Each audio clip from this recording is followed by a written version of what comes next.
മുന്തിരി വള്ളി അതാ ഒരെണ്ണം താഴേക്ക് പോകുന്നത് കണ്ടോ. ഇതിന് ഞാൻ ലെയറിങ് ചെയ്യും. സാധാരണ ഇങ്ങനെയാണ് ഞാൻ ലെയറിങ് ചെയ്യാറ്.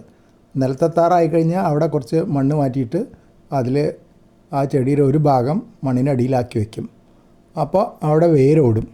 എന്നിട്ട് ഇങ്ങനെ പുതിയ ചെടി ഉണ്ടാവും. ഇതിപ്പോൾ അങ്ങനെ ലെയറിങ് ചെയ്തൊരു ചെടിയാണ്. വേരോടി കഴിയുമ്പോൾ തായ്തടിയിൽ നിന്നുള്ള ബന്ധം ഞാൻ കട്ട് ചെയ്യും. അപ്പോൾ വേറെ ചെടിയാവും. ഇപ്പോൾ കണ്ടത് ഒരു ചെടിയാണ്. പക്ഷേ എല്ലാം കൂടെ ഒന്നിച്ച് ഇടതൂർന്ന് വളർന്നുകൊണ്ട് ഏത് ചെടിയുടെ ഇലയായതെന്ന് കണ്ടുപിടിക്കാൻ ബുദ്ധിമുട്ടാണ്. കണ്ടുപിടിക്കണേ ഒന്ന് മുറിച്ചിടേണ്ടി വരും. ഇതാ വേറൊരെണ്ണം ലെയർ ചെയ്തത്. ഇത് നേരത്തെ കണ്ടതിൻ്റെ ഇപ്പുറത്തുള്ള ലെയറിങ് ആണ്. അപ്പോൾ ഇതും ഇതേപോലെ തന്നെ വേര് വന്നപ്പോൾ തായ്വള്ളിയിൽ നിന്നുള്ള ബന്ധം മുറിച്ച് മാറ്റിയതാണ്. അതാ പോണു. ഇത് മിക്കവാറും തായ്വള്ളിയിൽ നിന്നുള്ള ഇലകളായിരിക്കും. ഒരുപാട് ഇലകളുണ്ട്. ഇനി ഇടയ്ക്കിടയ്ക്ക് ഞാൻ പ്രൂൺ ചെയ്ത് കൊടുക്കുന്നുണ്ട്. എന്നിട്ടും ഇതുപോലെ ഇലകൾ ഉണ്ടാവുന്നുണ്ട്. ഒരു കൊല്ലം ഏകദേശം.